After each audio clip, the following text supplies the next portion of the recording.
paintballing or crazy golf. It doesn't involve alcohol. I was at a Christmas party on Friday and they were making pickle trees. You end up networking by accident, bringing people together over a fun, memorable, therapeutic event. Like, that's the new luxury when they go back to their desks. They light up in the same way that kids do. Hello and welcome to Coffee and Oysters, the London Business Bay podcast where we get you together with business tips that actually work and let you know where it's worth tapping your oyster around the city. My name is Frances Matthews. I am a certified Notion consultant and founder of the Notion Bar, where I get my clients together with personalised productivity systems built in Notion. For my systems-loving girlies, never fear, every month we host the Big Notion Energy Academy, where we go through Notion's latest releases and you can ask me, a Notion expert, your burning questions. Details in the show notes. So this is actually going to be the final recording of the year. Today's date is the 15th of December. And currently in a mode where I feel really excited about 2026. Like, I'm really excited for the future of the podcast, getting like really cool guests and just starting to do more in-person events, essentially. I think hopefully by the time this episode comes out, we should have already done our first one, or at least be planning to. If you want to stay in touch and find out about all the latest news that's going on with the podcast, honestly, the best place is to sign up to the Substack newsletter, where I'm also going to start writing just more thoughts and ponderings and things that are on my mind. So if you're not signed up, 100% go sign up. But yeah, anyways, without a further ado, let's jump into today's episode. Hey London Business Babe. This community is built for us and by us to ungatekeep your next move and life in the city. If you never want to miss out, subscribe to the Substack, where episodes will land straight in your inbox. Plus, every other Monday, you'll get a chance to feature on the show by shouting yourself out in the Manifest Monday email. You never know who's listening. Details in the show notes. Now, grab a cup of coffee or your favorite beverage and let's get into today's interview. Super excited today to have Alexandra Lunn, the founder of Well Crafted, and I'm actually going to let her tell you what Well Crafted is. Yeah, Well Crafted is a platform for talented craftspeople and artists to go and share their skills at companies like Meta, Zendesk, like any kind of forward-thinking business that really believes that, you know, soft skills and learning through play is really kind of important and constructive for their team's productivity. That's amazing. How did you get into this? Yeah, so since graduating from the Glasgow School of Art in 2014, I did my dissertation on craft and the kind of like parallels that it has between art and fine art and, you know, what is it? Just kind of really exploring craft as a practice. Since graduating, I moved to Amsterdam, where I worked at a design studio.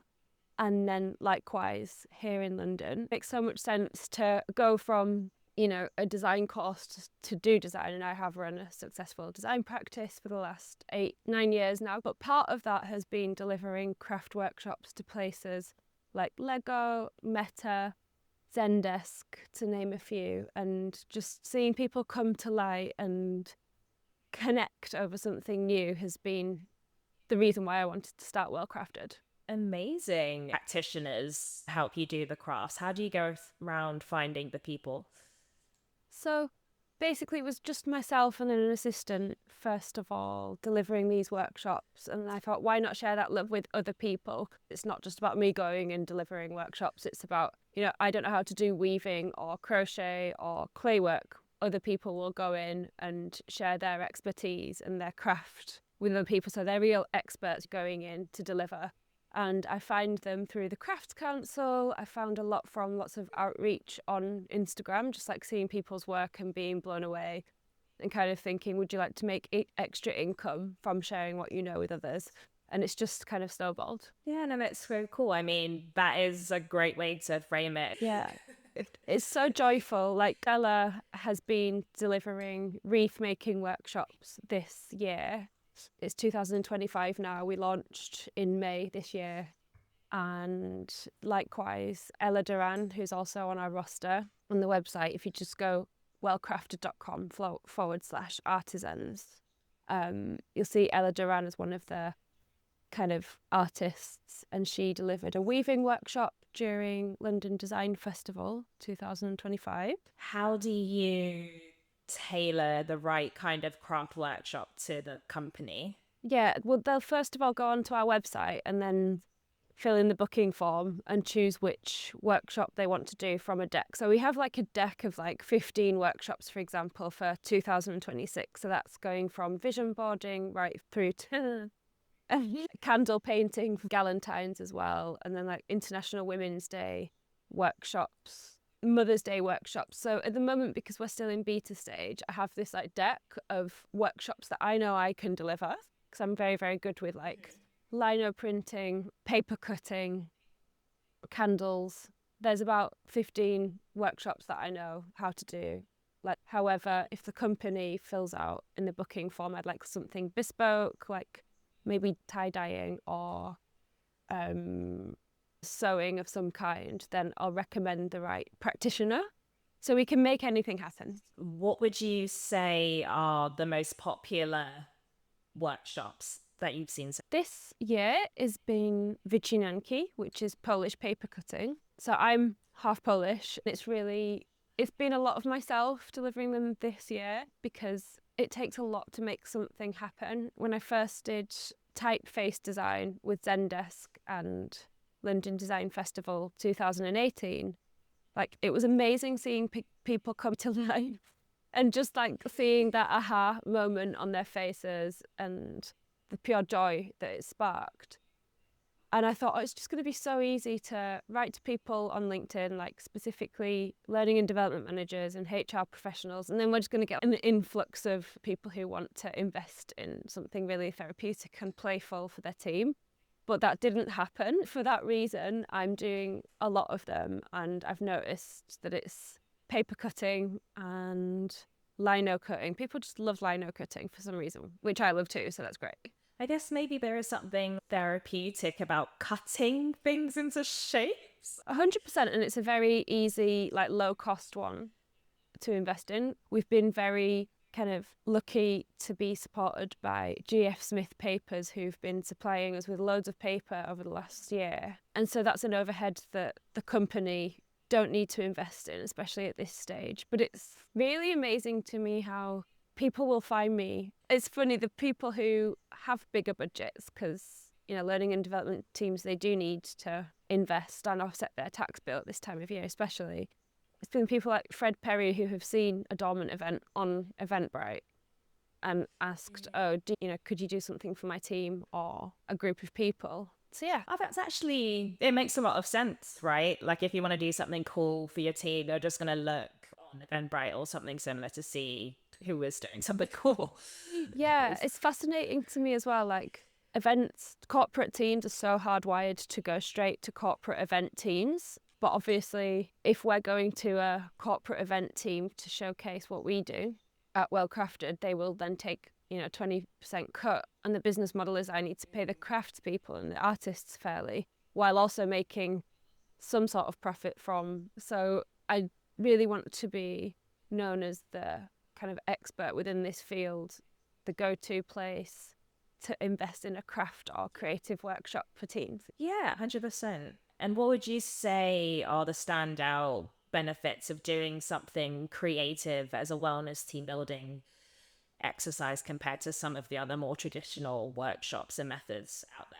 Yeah, so what differentiates us from like going to paintballing or crazy golf or just a dinner is like it really doesn't involve alcohol. That's something in itself. But equally, the conversations that you have while you're knitting or doing anything together, they're just so different and very, very nourishing. I was at a Christmas party on Friday and they were making pickle trees. That was part of the activity. It was kind of like an icebreaker activity, and I just had such a lovely conversation with a lady next to me. And that wouldn't have happened had we been in this kind of fun party environment. I don't think depth and bonding that we had during that conversation. And I'm curious about size of these workshops as well. Like, at what scale do you typically put these on? Up to 20 people, I'd say. Yeah, it's a good number. even eight is a really, really good number. It's the same as like having a dinner party. You can all actually talk and speak with each other. But yeah, I think the meditative practice, I don't know about meditating for you, like when people tell you to like just focus on one thing or you're breathing, my mind just wanders. Whereas actually doing something with your hands, like it is putting you in the present moment. So to answer your former question, I really feel like well crafted is different from other activities because you're just like really focusing on something that you're doing with your hands. You're in the here and now, and you're naturally having conversations that you wouldn't otherwise. Is there a craft that you would love to get involved in your packages or that you've seen elsewhere? I'm actually in a conversation through the government. I've been introduced to a crafts person who does candle making. So we had a really robust set of terms and conditions set by a great media lawyer called Kelsey. I haven't quite figured it out yet how it works with any heat. We have an amazing cocktail maker on the roster called Nicholas. But with this new candle maker, you're going to need hot instruments to make that happen. So it's not like I could just put her on the book straight away once she's filled out the questionnaire as to how to become a well-crafted practitioner. I'm really going to need to have a conversation with my media lawyer about how to make that happen from a health and safety perspective. Have there been any other curveballs that you've learned along the way? And like, especially when it comes to things like health and safety or insurance or risk management, anything like that? Something really positive that's come out of actually myself delivering most of the workshops over the last few months has been I really know inside out how I need to train the artists. Because, you know, not every artist has taught before. Not every artist is a teacher, or they might not have done a workshop. But what I do is I teach them how to teach as well. I used to be a teacher at Shillington, which is a design college. I've always just loved hosting workshops. So it's really great to have this first-hand experience of going to lots of different companies like Green King Pubs. They had us in for their sustainability day in August this year. The main lesson sounds so simple and it's obvious, but just preparing. Like, you can never prepare enough for something like this. In that specific instance, I asked all the participants to bring flowers because it was a cyanotype workshop, which is this very unique method of printing using light on paper. Have you heard of it? It's like photographic cyanotype paper. And they didn't bring them, but I brought, luckily, you know, like a ton of flowers with me for them to use just in case, and an extra lamp for developing in case the sun didn't come out. Little things like that, which become quite expensive but really important. Yes. Did you need the extra flowers? Yeah. And, you know, like learning from failures. So this, only last week actually, we did a workshop with Soho House and it went really, really well. Like the feedback was all positive, but it's like going to a gig or a music show, and at the end of the show you're like, that was so great, to the artist, and they're like, oh my gosh, like I just knew that this little detail wasn't right, there was reverb, whatever. So for me in this instance with the workshop that I did last week, I knew that I should have had a few more needles, and then toward the end of the workshop we were making like paper baubles for your Christmas trees. You can see it's Christmas time. If anyone's watching this, you got a tree in the background. I'm super hard on myself, and I was like, oh, I just wish that I had a couple more needles so that this would go smoothly at the end. But in the end, you know, it was really positive, constructive. Everyone had a great time. And I think that's another really good thing about the workshops is it's not about the end outcome always, even though everyone was happy with what they made. Like, it's about the coming together, the process, the conversations. And it's like you end up networking by accident. True. I guess everyone's a bit more relaxed. And then when it comes to partnerships, you've worked with some incredible people. Like, what is something that moves the needle for you to land those incredible partnerships and work with those incredible companies? Great question. So actually, 2021, I was working with Soho House. I've been working with them for ages now. And there was an amazing events manager called Ruby Garish there, who's become a good friend of mine. And so now she like consults for members clubs internationally. So she's an event consultant. And she was like, look, all the kind of artists or members who pitch events, because there's a lot of creatives at Soho House who want to share what they know with others as well. The ones that stand out are the ones that make it really simple and really easy. So you don't need to lift a finger if you're an events person or if you're a HR manager, because you've got so much to do day to day. So she just told me, look, make everything so easy, you know, make sure materials are provided, make sure that the fee is clear, you're only going to need 15 minutes to go in and set up and then 15 minutes to go out, but just all the little details just make it so easy for other people. So in answer to your question, it's just about making sure that every point of contact is really, really clear, concise, and I try send calendar invites to everyone with what we've agreed, just little details that go a long way. From Notion absolutely. work. Yeah. Yes. Like, I'd love to chat to you about it, actually. Like, what can you do to streamline that kind of thing? Forms and automations. You've seen it through onboarding onto this block. It's amazing. Efficiency. If I need you, because we don't yet have, like, we have an onboarding form, but like everything is so seamless for this podcast. Thank you. It's true. You can definitely chat. I actually have a video out there on YouTube. Ooh. I can send it to you after. But also, I'm interested in getting people to respond to you. So are you doing a lot of the connections through, I think her name was Ruby at the moment, or are you like sending Instagram DMs, LinkedIn DMs, emails? Yeah. So with Glacette, have you heard of Glacette partnerships? Yes. And so gorgeous homeware, tableware objects, synergy in what we both do.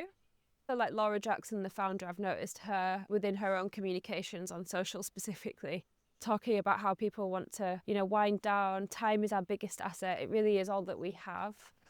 And that just aligned so much with what we do at Well Crafted, bringing people together over a fun, memorable, therapeutic event. Like, that's the new luxury. I think people are kind of becoming less materialistic. So that, for me, was easy to write to them and to approach them and say, hey, we'd love to collaborate. Would you like to do something together? And then last week we did a wreath making workshop that went really, really well. It was so fun.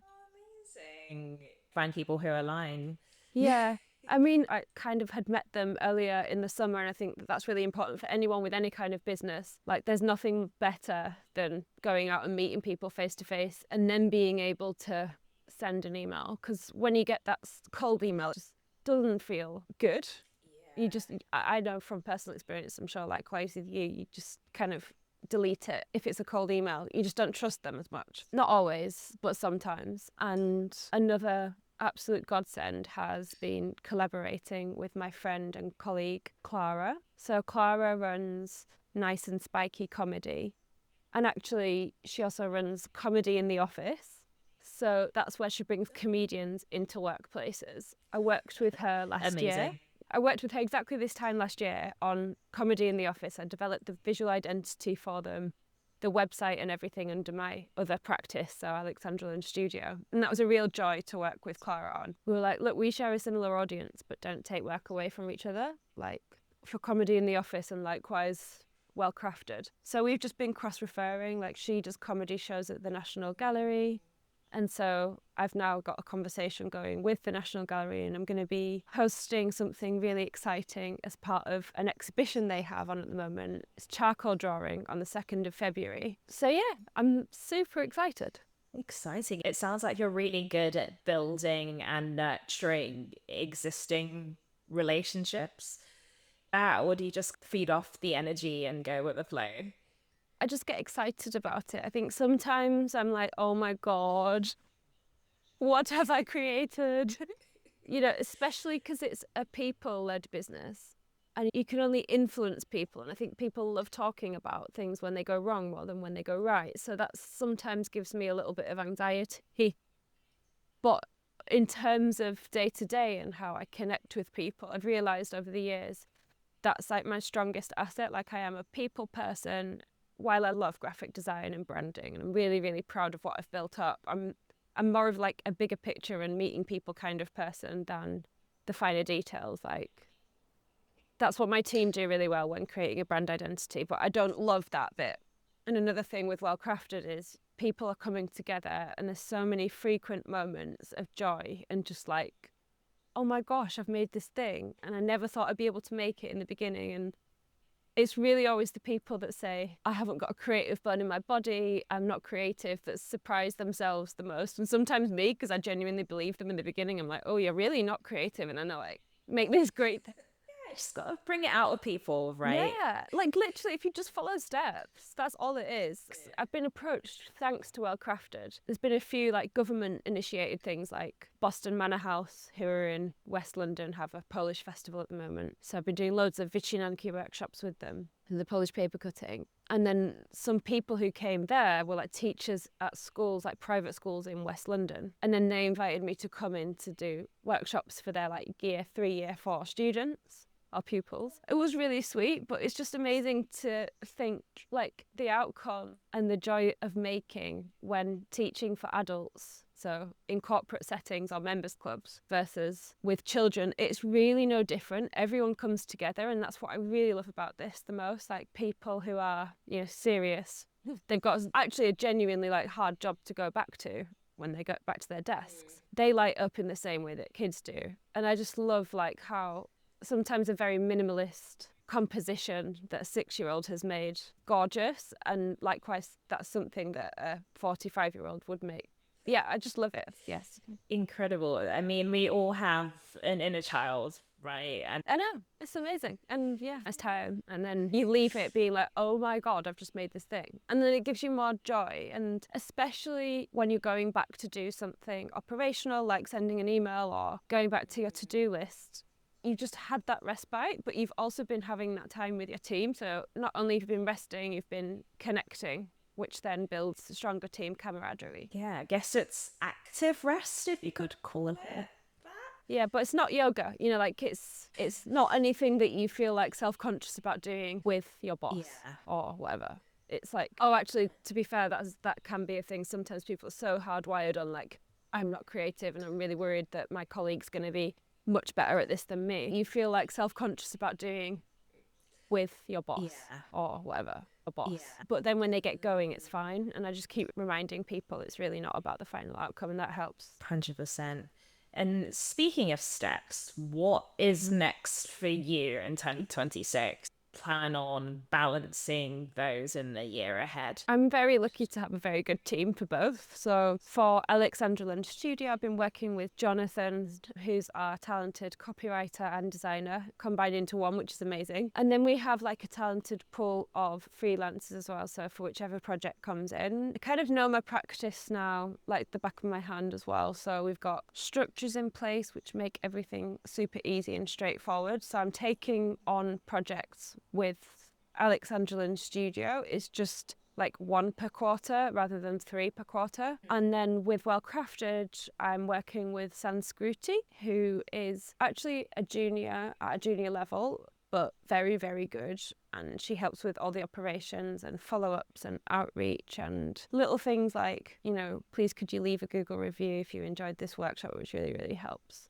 And then I'm going in and delivering, and then I'm also managing the people. And to be honest, I think when it grows and there's more and more people on the roster, we already have 50 artists. And we've worked with around 15 corporates now. As that grows, I'm really going to need to get like more videos as to how to deliver a workshop, rather than me meeting face to face with the practitioner and helping them to prepare. It's going to make more sense for me to create a like how-to guide, that kind of thing. Yeah, 100%. And so do you think you will ever phase out the design work or then just do Well Crafted, or do you just keep balancing both? I feel like you could probably tell from the way I've been talking about Well Crafted that it's like something really special to me and that it really lights me up. So in the end, I would like to focus more on Well Crafted, especially in the next 5-10 years. But I've got no intention of just letting Alexandra Lunn Studio go in the next year, because I also like it and it gives it income. Absolutely.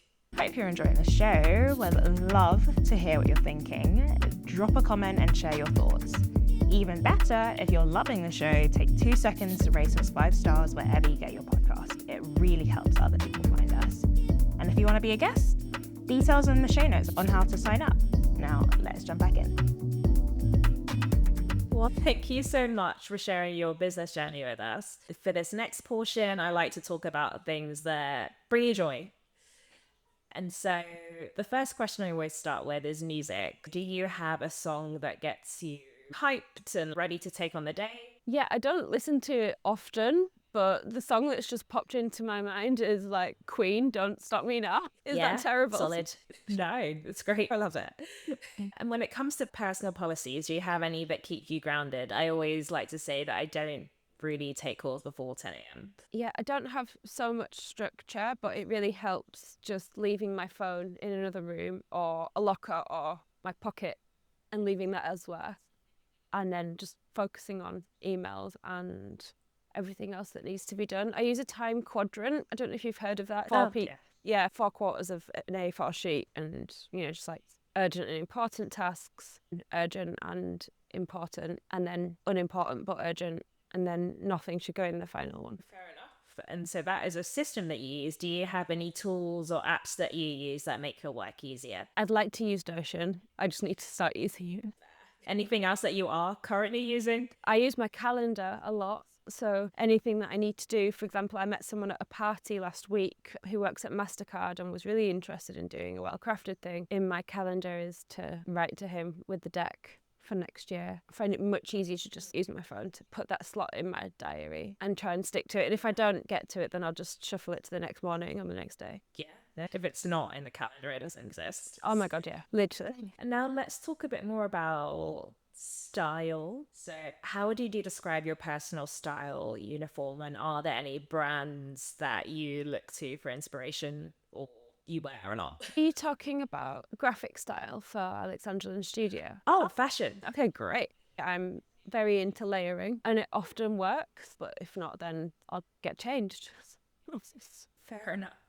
I'm not like, I don't plan what I wear. It's amazing to me that people, I'm really envious that they do in a way. I'm like, wow, I wish I would have time to think, like to plan my day. But yeah, it's the same as going into a shop. Like I'll just get what I like. I don't think I've got like I don't follow fashion. I just get what I like. Okay, fair enough. Do you have any like fashion icons that you look to? My grandmother, she was cool. She's like, yeah, she just made things from nothing and made all her own clothes. So sometimes I wear her stuff. Nice. Crafting runs in the family. Yeah, she learned how to do that when she was in a refugee camp in Liverpool after escaping occupied World War II. So she didn't have any skills because she was rich before moving here and then had to learn something. So she'd make dresses for aristocracy in Knightsbridge and then sometimes like get paid in exchange like with pearls or pianos. So we still have some gorgeous dresses from her which I wear sometimes. That's such a cool story. Mm. Do you have any hero beauty products that you use in your routine? Yeah. Okay. I really love this mascara. I get it in bulk, so I've actually forgot the name of it. It's like one of those pyramid hierarchy companies. Arbonne. Oh, yeah.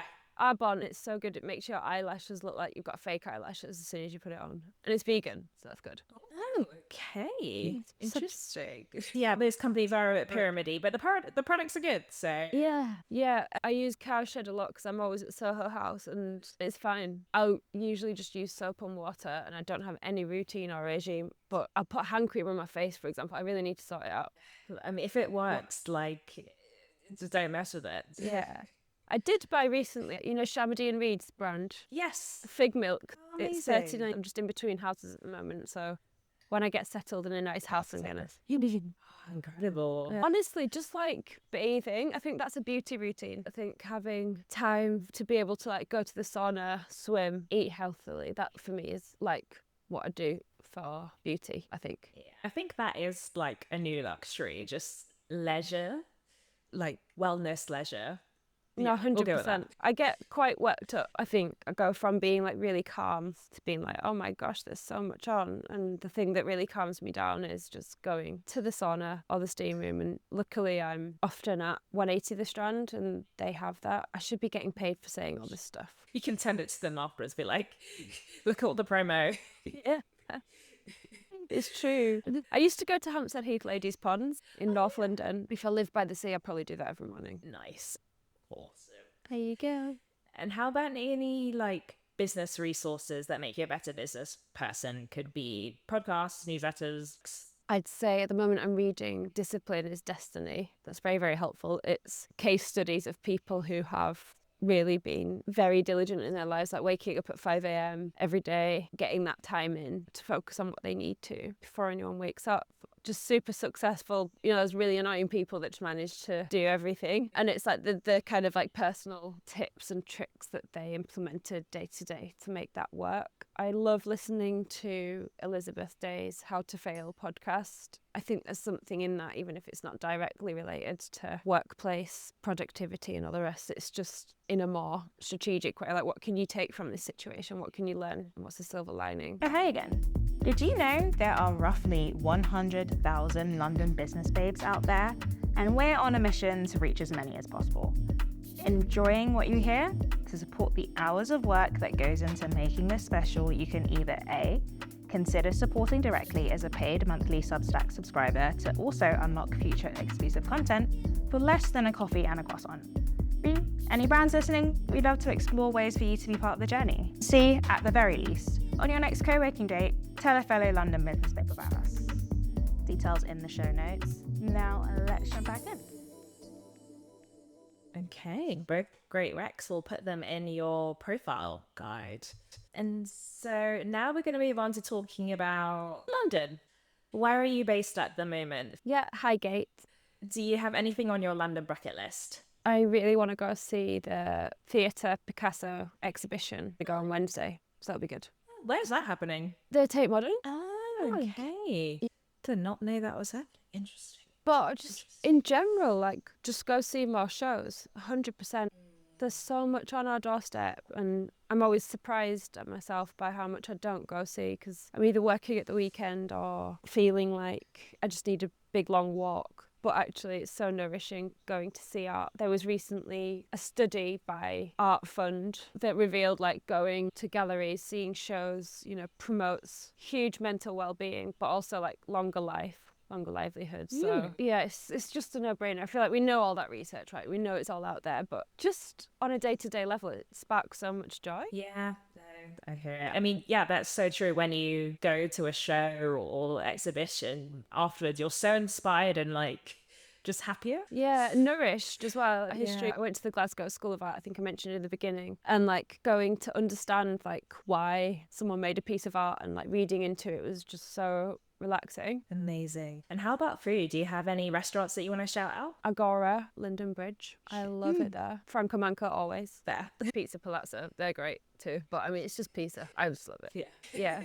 Dorian. And how about... Notting Hill. I really want to go to Dorian in Notting Hill soon. Okay. How about any cafes that you want to shout out? There's 180, the Strand, the Jenny's Cafe down the road. So good, like very basic, but so good. Oh, restaurants, Sessions Art Club, Chef's Kiss. Oh, okay. Fair enough. All right. And then it sounds like you are, or I should say 180 is a big part of your core networking as a space. Are you part of any other member clubs or networking groups that you want to shout out?